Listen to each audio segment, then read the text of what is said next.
کہ فرعون کون ہے؟ فرعون صرف ایک شخص کا نام نہیں ہے، مصر کا جو بھی بادشاہ ہوتا تھا اس کا لقب فرعون ہوتا تھا۔ تقریباً 18 یا 19 فرعون آئے، جو بھی بادشاہ ہوتا تھا اس کا لقب تھا یہ فرعون، اکثر لوگ اس کو نام سمجھتے۔ اب جو موسیٰ علیہ السلام کے زمانے کا فرعون تھا وہ بڑا جری تھا، اسے طاقت پر غرور بھی تھا، گھمنڈ بھی تھا۔ ایسا ہے کہ تقریباً 100 سال تک تو کبھی اس کو سردی بخار بھی نہیں آیا، بیمار کبھی نہیں ہوا۔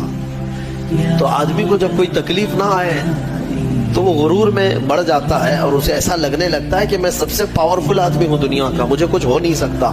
تو یہی فرعون ہے جس نے اپنے زمانے میں یہ اعلان کیا تھا کہ لوگوں میں تمہارا رب ہوں، تمہارا بڑا رب میں ہوں، میری عبادت کرو۔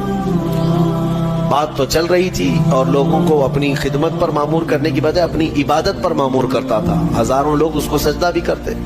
ایک دن ایسا ہوا کہ فرعون نے خواب دیکھا، آسمان سے ایک تارا ٹوٹ کر اس کی گود میں گرا یا اس کے محل پہ گرا اور پھر آگ لگ گئی اس کے محل میں۔ وہ گھبرا کر کے اٹھا، صبح نجومیوں کو، کاہنوں کو بلایا کہ اس خواب کی کوئی تعبیر صحیح بتا دے۔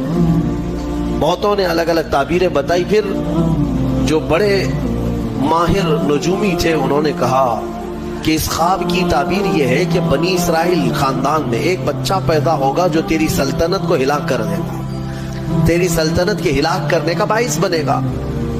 خواب کی تعبیر سننے کے بعد شاہی فرمان جاری کر دیا اس نے کہ بنی اسرائیل میں آج کے بعد جو بھی لڑکا پیدا ہوگا اسے مار دیا جائے گا، کیونکہ وہ بچہ کہیں سلطنت کی ہلاک کرنے والا پیدا نہ ہو جائے۔ تو یہ اعلان کے بعد بنی اسرائیل خاندان میں جو بھی لڑکا پیدا ہوتا اسے مار دیا جاتا، بیٹوں کو ذبح کر دیتا تھا اور لڑکیوں کو